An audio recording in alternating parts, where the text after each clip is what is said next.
Battalion, under the command of SS Gruppenführer Hans Kammler, suddenly heard a sound like the cracking of a giant whip. They knew, without looking up, that their rocket had just broken the sound barrier, and it was still accelerating, outrunning its own blast wave. 25 seconds had elapsed since liftoff. During that period, the rocket had shed 6,000 pounds.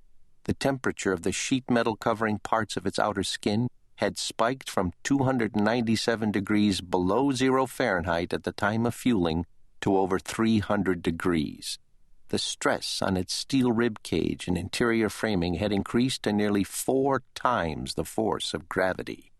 But most important, its 2 delicate fuel bladders had drained by more than a third, allowing it to safely begin maneuvering.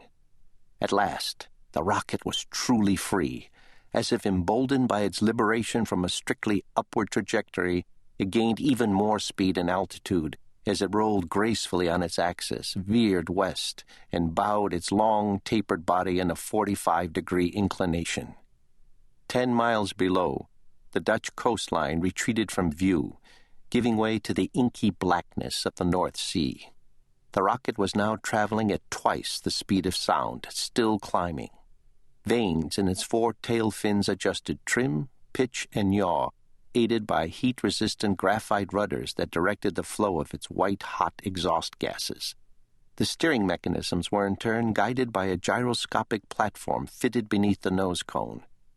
This inertial navigation system, the world's first, was the rocket's brain, the genius that separated it from all other pretenders.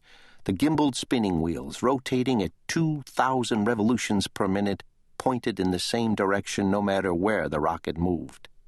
Accelerometers attached to gimbals read the rocket's rotation relative to the rigid platform, telling it exactly where it was heading and what course to steer.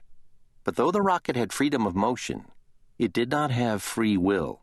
Its gyros were preset, its trajectory preordained by a complex set of mathematical equations.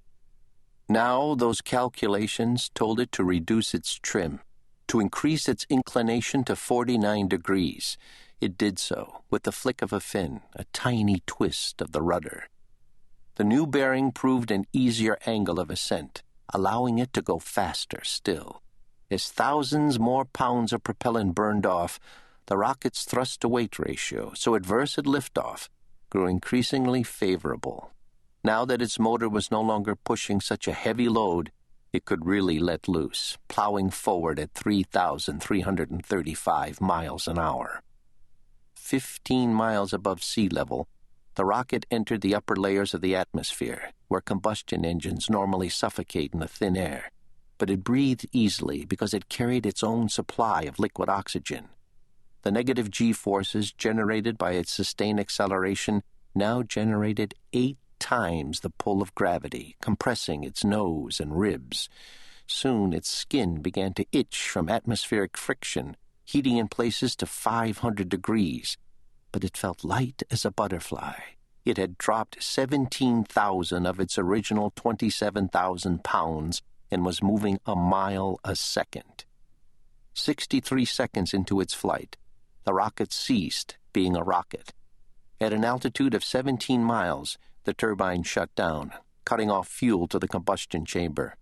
Now the rocket was a projectile, a 46-foot-long artillery shell painted in a jagged camouflage scheme of signal white, earth gray, and olive green.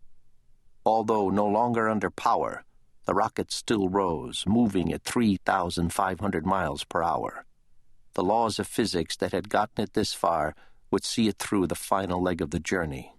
It broke the 20-mile and then the 30-mile barrier and continued to climb. Another 10 seconds passed, and the rocket reached its apogee of 52 miles. It was now brushing against the void of outer space. Slowly, imperceptibly at first, its tail began to dip.